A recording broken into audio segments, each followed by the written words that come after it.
Hi, my name's Kaylee Feldman. I'm in 8th grade, and this July I went to Sweden to represent USA in the Gothia Cup. That one moment of seeing her in that arena, because she's never played in an arena before, seeing her so official, like on the field, like you weren't allowed there, it's just players only, and you're up on these big stands, and then going to such like a prestigious tournament, it was magical. So we went to the tryout, and I guess they liked me. Most of them play on ODP, Olympic Development Program, which I do, so we kind of knew each other from there. When I was told I made the team, I was so excited. Like, I jumped up and down in my room. I was like dancing. It's an 8.5-hour flight. It's all the way in another country. It's over the ocean. I was like, oh my goodness. We were playing a year up, so we can play 11v11. What's scary at first when you see those giant players come out? And then they come in and they hit hard. They were very physical. I think the first game I was a little nervous, but I think that was probably one of my best games. We played this team, it was Iceland. They were really tall and they were very physical. And I was like, oh my goodness, this is European soccer. It was so different than here. We held her own, she held her own. Like, you know, she got hit.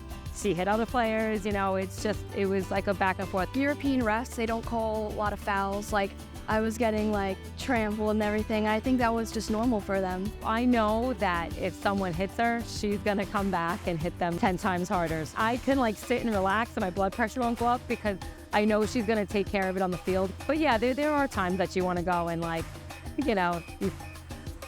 We won 4-2 and we went 2 rounds into the knockout rounds. We were so proud of ourselves just to come that far, even to just get to Sweden. It was a great experience. They say it's like once in a lifetime. I hope it's gonna happen again. To see her on that big field, it was magical. It was magical.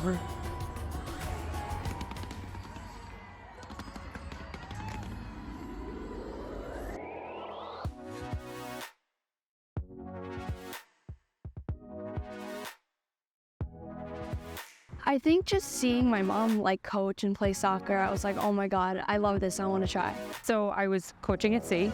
When I had her, she was on the sideline. I had a little Say Joseph by the t-shirt. We just found it, cleaning out her closet, a little baby shirt. Yeah, she grew up from her earliest memories being on the sidelines with the high school girls.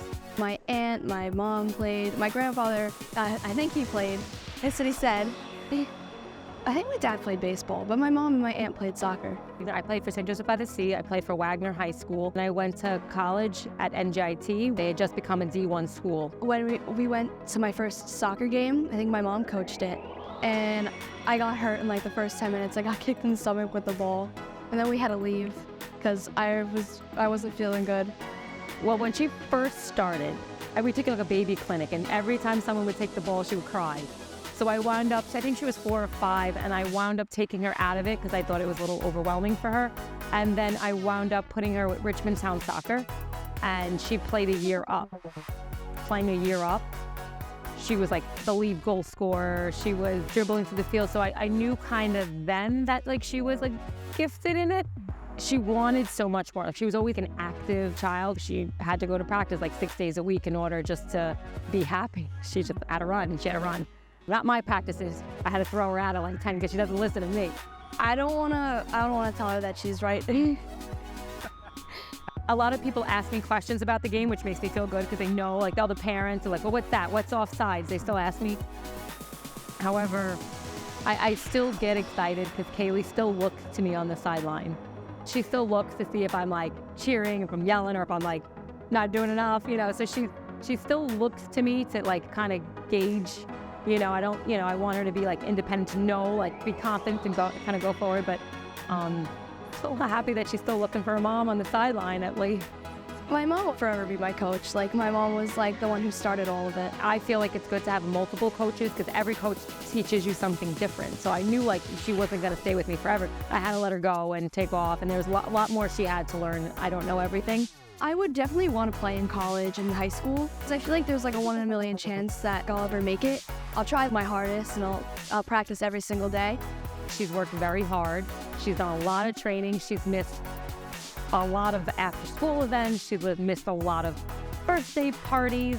She sacrificed a lot to, play soccer as much as she does. And so I'm happy that she got to have that experience. And I cannot wait to see her playing college, see how far she's going to go, how far can she go.